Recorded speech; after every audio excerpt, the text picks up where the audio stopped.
guys, BBI here. I want to stop and say thanks for tuning in and checking out whatever the video is about that's about ready to come up next.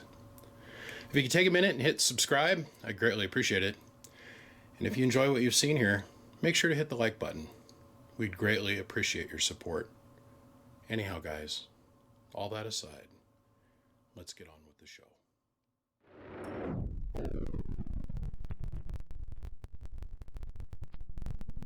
So we're doing something different here. This is an AL 1500, and I had to take the face off, and I had to take the meters out because the control board on the front that allows you to go from voltage to power and amps and all that kind of stuff, it just sit there and it'd spin 360, but it'd work when it was in the right position. So I go on, I pull the switch out thinking there was something mechanically wrong with the switch, and which is no small feat. I've been on this for a couple hours now. But this is our switch, okay, that controls the movement of the knob. So if we start here, we've got a 1, 2, 3, 4, 5, 6, 7, 8, 9, 10, 11. We've got an 11 position rotary switch, and we only need to use 4 positions. And because we're a smart feller, we know that this is indexed up, because when I took it out, I marked the keyboard. But all the way from far armature movement right, we've got to come over 4 positions. So, and it's got to stop. Now, when I pulled this out, this is what it looked like on the end. See this? So now I can't go and sell this to some Joe Schmo and Ho, because it doesn't work perfect. It's got to work perfect. I mean, I'm probably going to have a couple incandescent lights up here that are out, but that's easy to fix. But what I've got to do is I got to find the stop point on this switch. Hi, baby. Hi, baby. Sorry. It's okay. What's up? I just came for a hug. I'll hug you later. Okay, babe. She almost made it on video there, boys and girls. Almost. The tattoo blocked the view. Okay, so what we've got to do is figure out what is going to be spot number 3 to actually stop the movement. Now, I pull the switch out, and I'm digging down here, and underneath the filament transformer, which is scooched right up in here, I see a little tiny ringlet of metal. I see about, let's see here, let's see if we can get this thing to focus. I see about that much metal hanging out underneath the transformer, and I went, well, what's that? And I slide it out, and it's the keeper ring. It's a cute little ring. It what this does is it sits in the switch inside these little pegs here. See these little holes here? It sits inside those holes, and it stops the switch from moving. So now we know that this is up. So when it's indexed facing towards us, we want to have from far armature right movement. So we're going to go 1, 2, 3, 4, and then we want it to stop, because that's where your high voltage is at. So I get to looking at this, and I'm like, okay, so somebody's had this apart, because the anodization that's on the front of this cabinet is scratched. This has come apart for some reason or another in the past. Don't ask me why, I don't know. I don't know. Things just show up here. It's my job to play the world's greatest detective and put them back together. So I'm like, okay, look at that. It fits in there, just like it was designed to go there. Look at that. Whoop, drops right in, because it was designed to go there. So we're going to take and we're going to go all the way to armature movement right, and then we're going to count our little index clicks.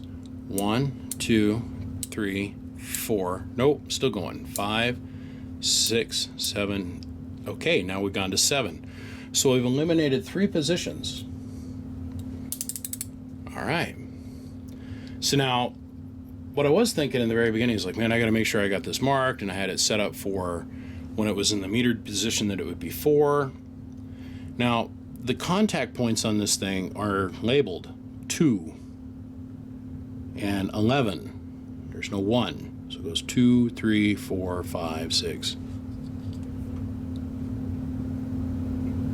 See the little numbers on the outside of the wheel here? So now we got to go back and we got to figure something else out.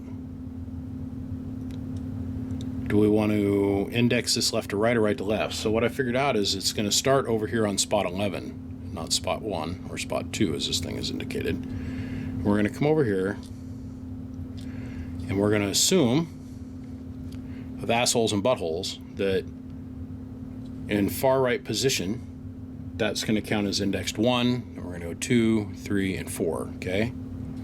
So 1, 2, oh, see? We got 2 click movements. So now we got to jump over a couple. So let's see here. We'll go over to, let's try 8.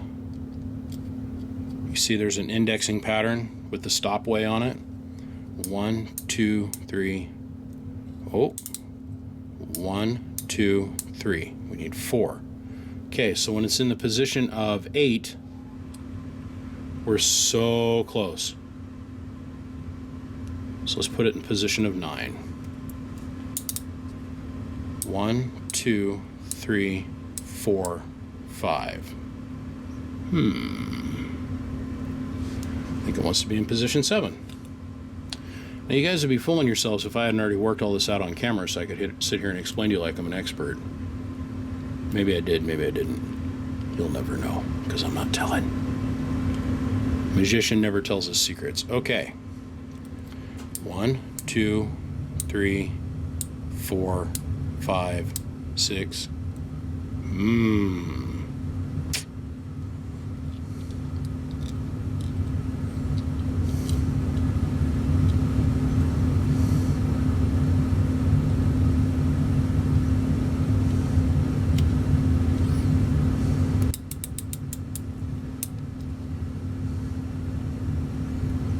1, 2, 3, 4, 5.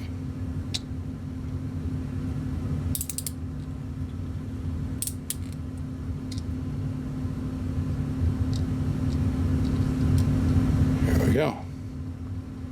1, 2. Oh. It's got to be spot number 7. 1, 2, 3, 4. It's 4 right there. Spot 7. I was right. Must not have the tabby in there far enough. So the question is, do I dare glue this in place so it doesn't fall out as I'm reassembling the switch?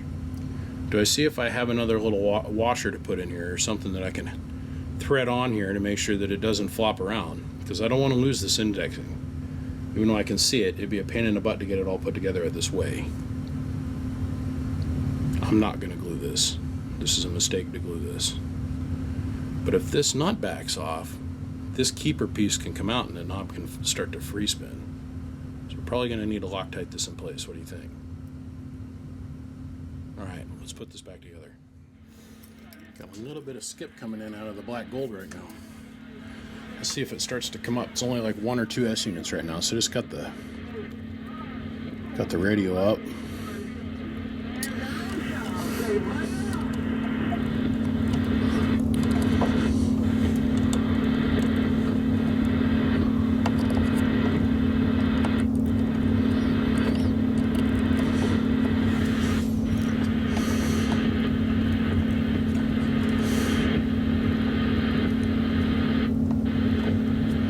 What I did is I saved my index position by putting a nut on the front of the screw, or in the front of the doohickey. That's an official term, by the way.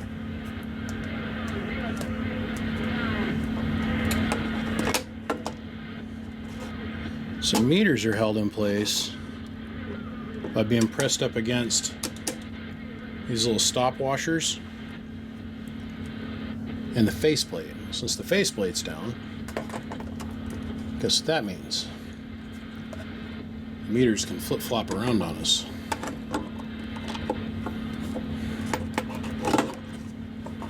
So, it's times like these when I wish I had a third hand sometimes, you know what I mean? Alright, let's see if we can sneak the iron in there.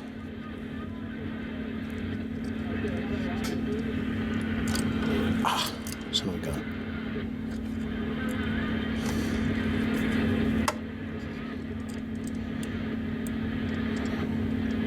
was bitching about this job on Facebook. I love Ameritrons, but when you gotta take the face off, it's a friggin' nightmare. Okay.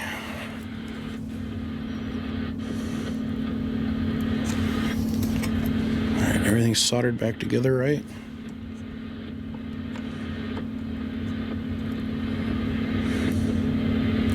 Looks good.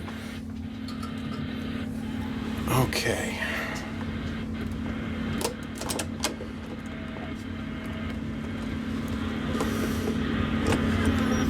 So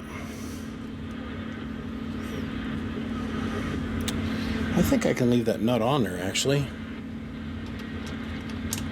Let's try it.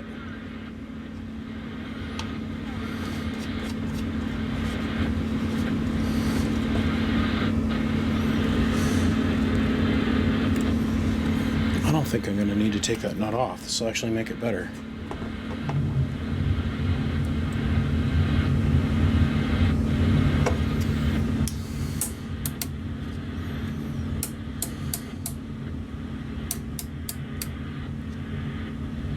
That'll work.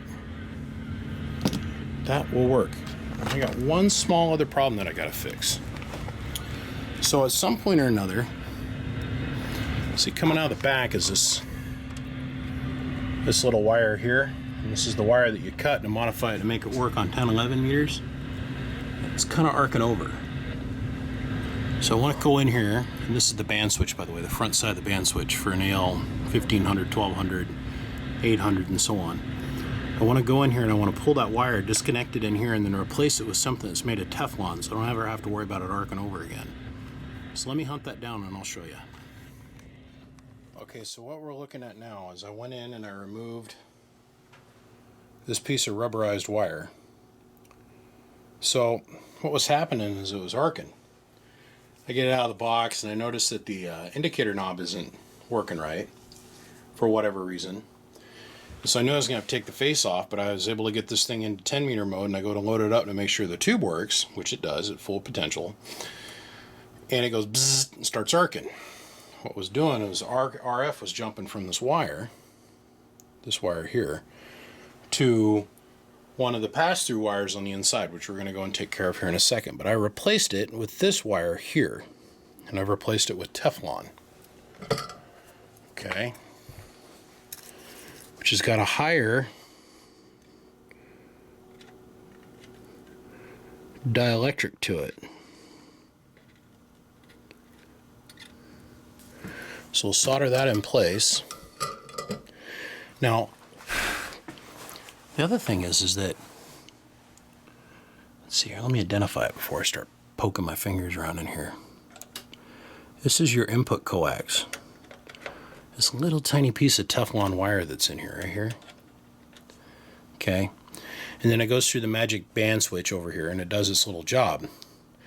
I've had it where the guy overdrove the amp and that little piece of coax burned up right here. So the other thing I like to do is I'll go in and I'll replace this with like some dual shield 316, which is almost twice the size of the coax that's here, but pretty sure this is going to go to a ham guy and not some C-beer that's going to jam on this to get every last little watt out of it. They're just going to cruise it, so I don't need to go in there and do that. But now that this is fixed, I don't have to worry about it. I was really worried that this would be an ongoing issue, so I knew I was going to have to take the face off, which this is no small process, by the way, to take the face off and not damage anything. So let's go ahead and we're going to fold the face back up now. And the number one thing we got to do is make sure our transmit LED, which they leave us long enough wires for, actually makes it into the transmit indicator light hole on the face. So let's get in here and, well, oh, isn't that sweet? It's broken. Son of a diddly. All right. So this face has been off before. Kind of wonder why. It's all right. I got another one of these. It's no big deal. It's all these tiny little parts you got to just have laying around. So like almost all the parts that are in this box, I've got sitting around for whatever reason everywhere. So, yep, this will work.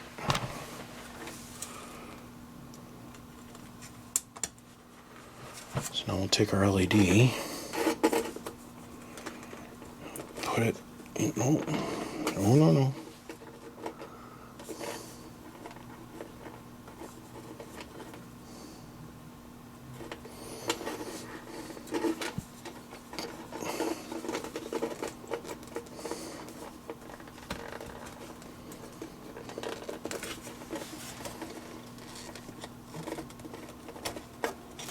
Okay.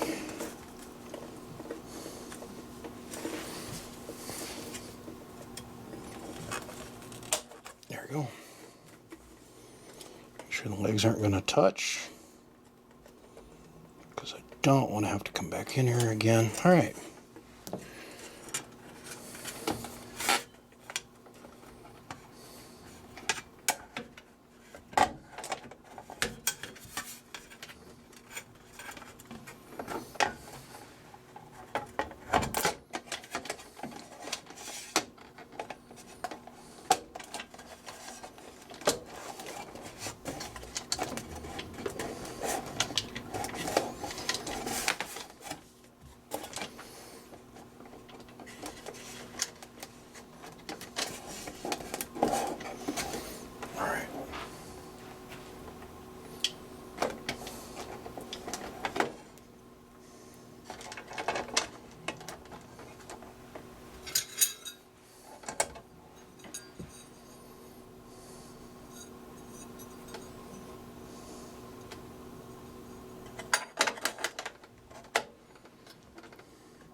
Okay. Start the other side now.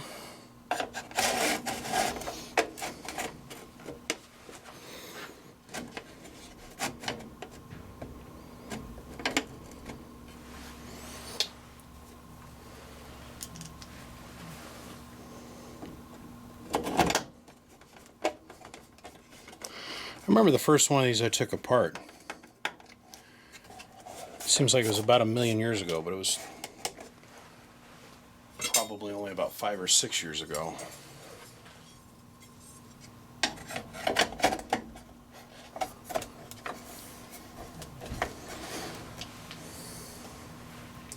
Boy, I sure learned a whole lot since then. Good God.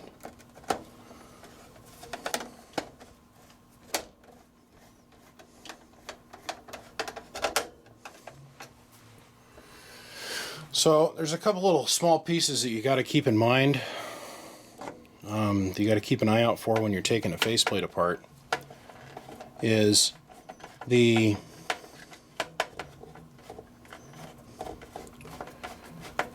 an indicator armature arm that is down on the load knob. A little red indicator that sits down here. There's a little tiny screw that holds that in place. Well, behind that's a nut that they put in there as a spacer to keep the arm from rubbing. So when you go to pull that off, you got to be stupid careful to make sure not to lose it. Looks a lot like that there. So let me get the face all put back together and we'll give it a test run for us, okay? So give me just a second. We shall return.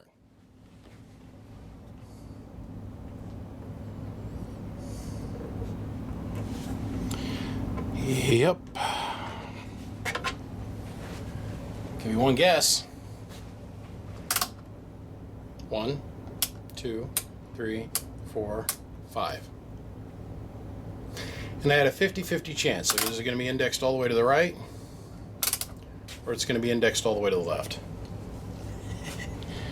And I believe it's indexed all the way to the left. So, back apart the face comes. Yay me. Alright, I'll see you in about an hour. See, here's the problem. Is that I'm going to have to guess on this a couple times. There's no way to really run this meter setup in this board without the amplifier being on. And the problem with that is there's, well, 3,500 plus volts just on the other side of this panel. So it's turn the amp on, put the whole thing back together so nothing shorts out and everything's electrically correct. Turn the whole thing on, run it, test it, put it back together, or take it apart. And I don't want to do that too many times because stuff does not seem to fit together very well after about your third or fourth time of taking stuff apart and putting it back together. The screws start to get all kind of knurled up from the screwdriver, and you can tell something's come apart and gone back together a couple times. So I might have to get a little creative here on what I choose to do once I get this all apart again.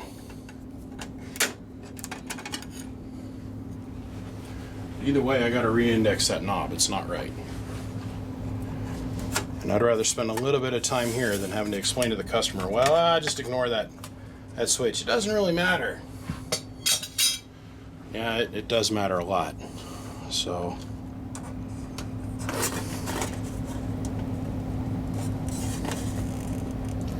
see, the leads for this board are not like the leads for this LED. Everything's long and I can shred stuff way out. So. Alright, now for the tricky bit. Okay. Here's a little test that we're going to shoot. I think I got everything set up to where I don't have to put the whole face back to try it. I've got the knob indexed all the way to the left. Now I know, I'm sorry I didn't point this out, I know that the positions actually work, just the index stop is what's out. Because I ran this thing before I started shooting a video, and when it was in the right position, the high voltage would work. Now we know because the knob can only move in one direction that the next step is going to be and so on and so on and so on. So I just re-indexed this thing, put the stop in the proper place so that it's 3 steps away from far left indication. So there's only 2 ways this thing can be set up. Far right, and then moving back to the left 3 spots, or far left moving back to, or pardon me, far right moving back to the left, or far left moving back to the right. So now we've indicated this thing, far left, 3 clicks to the right. I know the rest of the metering circuit works. Thank Jesus. So let's give this thing a couple seconds. Now remember, on this AL1500, you're going to have a warm-up time on the tube. You're going to turn it on and nothing's going to happen for about 2.5 to 3 minutes, depending on what timer, actually specifically what op amplifier they have in there doing the timing, is going to allow you to do. The 2 things that are going to happen is the milliamp meter is going to turn on. As soon as you turn the amplifier on, this is going to stay dark. As soon as the timer kicks off, your high voltage is going to kick up, and then the lights for this meter are going to turn on. But I think I finally got all the bugs worked out of this. Let's see. There's only 2 ways this can be wired. And silly me, I didn't take note on which way I needed to index it. So let's see what happens, man. If this meter jumps up, you know we're in a good position.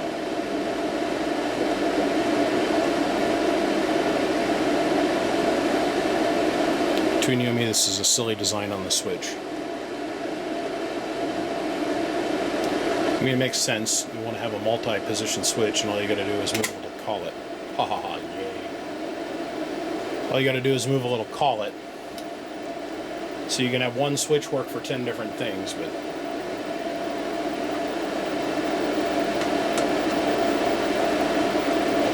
beautiful. So high voltage. That stops ALC. Okay.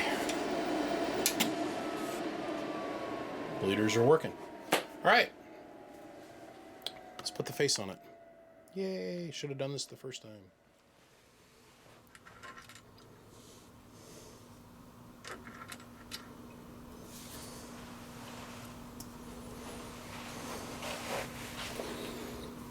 Fun.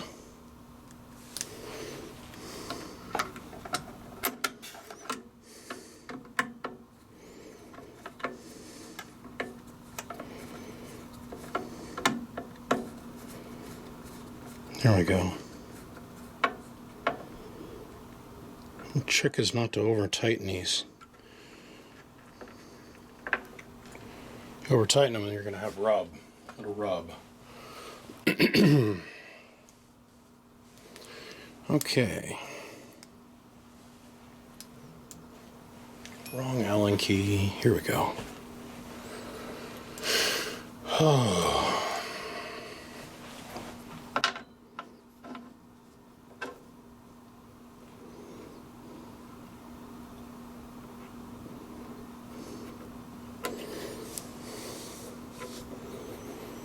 Perfect. No drag. You know, you guys that watch me a lot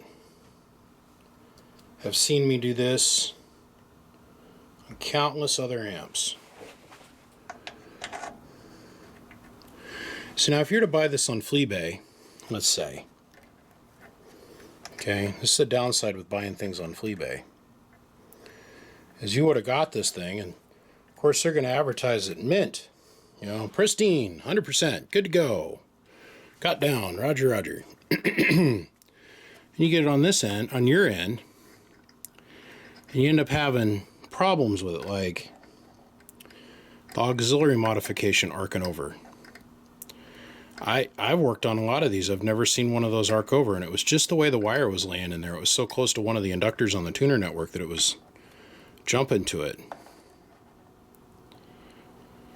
And then you'd go to use the metering system over here, and that wouldn't have worked. You would have been like, what the hell? And then you would just inevitably gone, well, you know, I did get a good deal on it.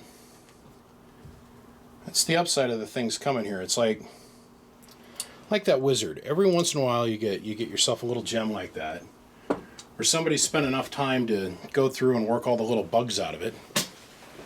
And it shows up here, and after looking at everything and running everything, you just be able to hook it up. And you just can go right on to, okay guys, this is what it is. Let's run it, you know. But then you got something like this comes along. It's Sunday night. I started on this at 11 o'clock. I took a couple-hour dinner break, and it's now 9 o'clock in the evening. It takes a lot of time to take this faceplate apart and put it back together. You got to figure that this, taking the faceplate off, doing whatever you're going to do and put it back on, if you want everything to work perfectly and everything to be back the way it should be to full operational status, it's going to take you an hour or two. And then hopefully whatever you fix is actually going to be fixed. Like this, I indexed this knob wrong. And really this is all working. The problem was, is you go to turn the knob and high voltage might be indicated over here, and then you go to rotate the knob all the way back around, and then to see the ALC adjustment working, knob's going to be indicated over here, and it doesn't matter where you move the indicator. This thing had all 10 positions of it moving. So the goal is, when it leaves here and it gets that sticker, is that this thing is as close to factory spec or better than when it arrived. That's the goal. All right, let's hook this mamma jamma up, put some coax to it, put a foot pedal on it. Let's get it up and running, and let's see if we can get some watts out of it. Oh my God, I need different software. I need another camera too. I need a different style of camera, and I need like, oh, what is the name of that? They make this program, you guys, that would allow me to instantaneously shift between camera points of view. So I could have a camera over here in front of the meters, and then have another little camera on a tripod over here, then have the side shot camera over here to show you what I'm doing with my hands. I could just push a button like that I could have on my belt, bink, bink, bink, and switch between the cameras and show you what I wanted to show you. It saved me so much time in post. But That takes real money now. So anyhow, what we got set up here, so you guys can kind of see over here what the needles are doing. That's in 5X and PEP. That's 1,000 an average. 50 watt slug in reverse, because I was flipping the slug around to use it to find the initial tune point. We got the 2-pill in line at the moment.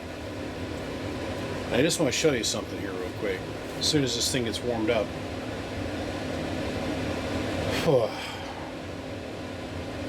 It's been a long day. And it's 11:15 at night now, so yeah, a couple hours have gone by. Had some other stuff going that I've had to deal with, but we get this portion of the video shot and it's all downhill from here. Yay.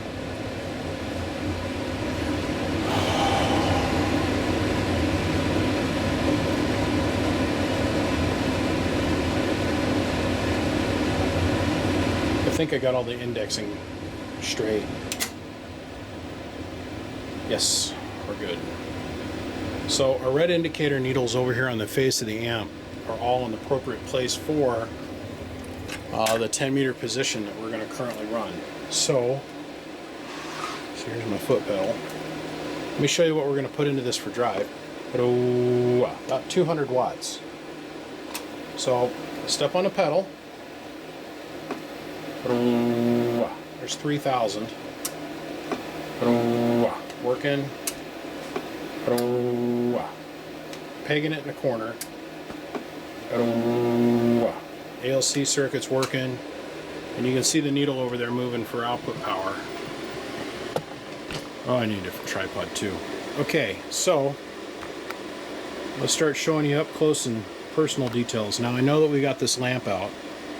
Now here's the sticky bit, is they don't offer the lamp anymore, they offer a white LED light.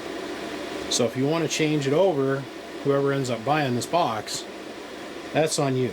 They make an LED kit that's a replacement. They don't offer the grain of wheat light bulbs anymore. I don't have any, by the way, so I'm out. The last Ameritron took them all. So, as we can see here, the transmit receive light is working.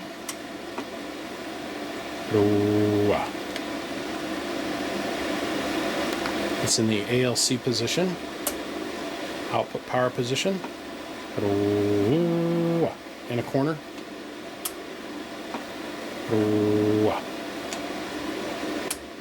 and high voltage. Everything's working perfect.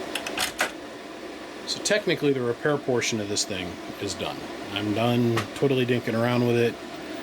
And what I meant by the index positions, the red indicator is below the 15. 10 meter position is going to be over here, halfway interleaved.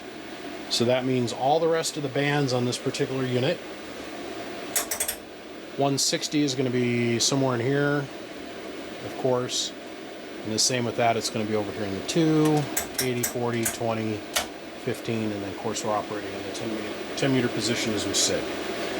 All right, so all that being established and fine for God and country, let's show off the watts.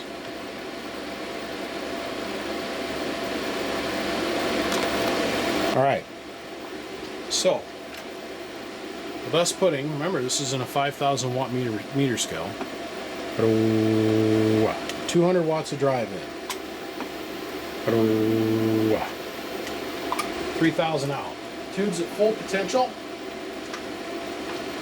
Shut the speaker off that I'm getting into. Full potential, 3,000 watts. 3,000 plus. So let me go over here. We'll turn the drive up a little bit by increasing our voltage.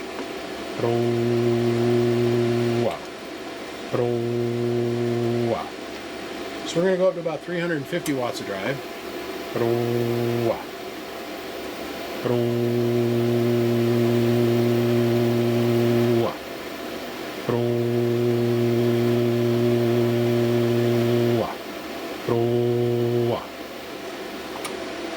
the mic gain up a little bit. Now, don't ever push your Ameritron this hard.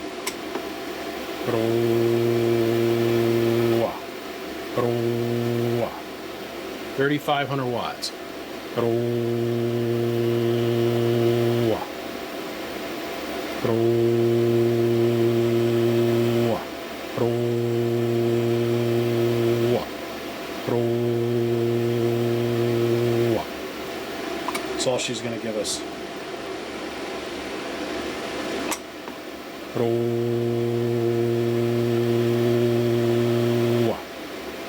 About 35 and some change. Otherwise, well beyond legal limit. You should see the needles on this front of this thing. They're clacking and dackling and lackling. So now, let's go ahead and back this on out. Let me grab my 7300. Let me get that set up right over here. Let's go ahead and work all the other bands on it real quick. Just give me a second to reset. Okay, so here we are on the 160 meters. Or at 160 meters, not the 160 meters. It's like I had this guy named Moonlighter, and he goes, well, there was this one time I participated in the marijuana, which I couldn't help myself. I fell over just dying a laugh at this break. I mean, I was dying. It's like, of the marijuana. Yeah. God. Anyhow, here we are on 160 meters. Just for a quick reference, let me pan over to the amplifier. We'll go ahead and we'll zoom on in here to where the controls are set. So we'll see we're at the top, because we are at the top end of 160 meters. We're at 7 and right at the edge of the 160 meter band. For when you get it on your end, you'll know where to tune it for 160 meters. So here's what we're putting into it for drive now. I back the scale down. That's in the 2x position. It's a 1,000 watt slug in the 2x position. It's a 1,000 watt slug in average and 50 watt slug in reverse. So let's take a look over here. Here's what I'm putting into it for drive. Hello, audio. About 100 watts. Hello. Hello. Hello.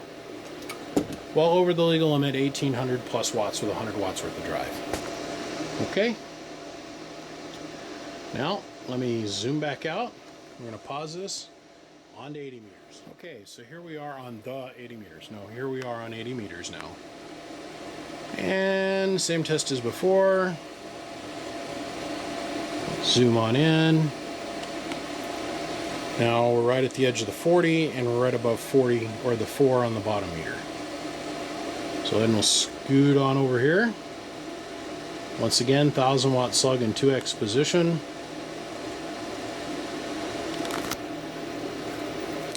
Show you drive. Hello. Same 100 watts. Hello. 1,800 plus in the 80 meter position. Whoop, whoop, whoop, whoop. All right, on to the magic band, 40 meters. Okay, 40.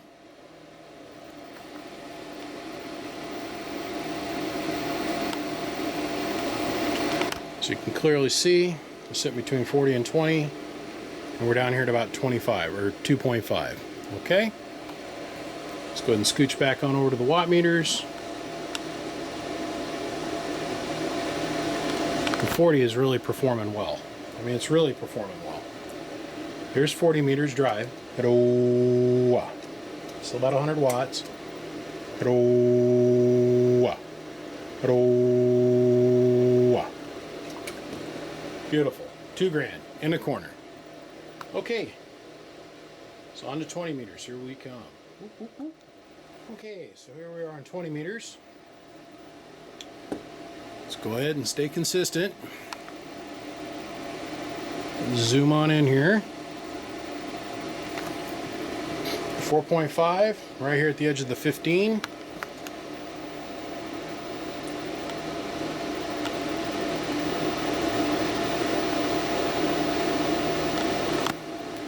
Same test as before. Drive. Hello.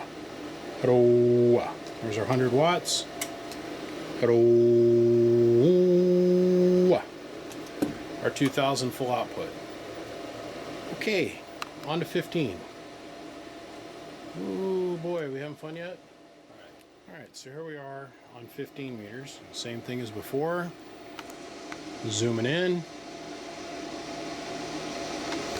Now the needle indicator is over here just past 15 and we're at 5.5. So oddly enough, that's kind of pretty close to 10 meters as well.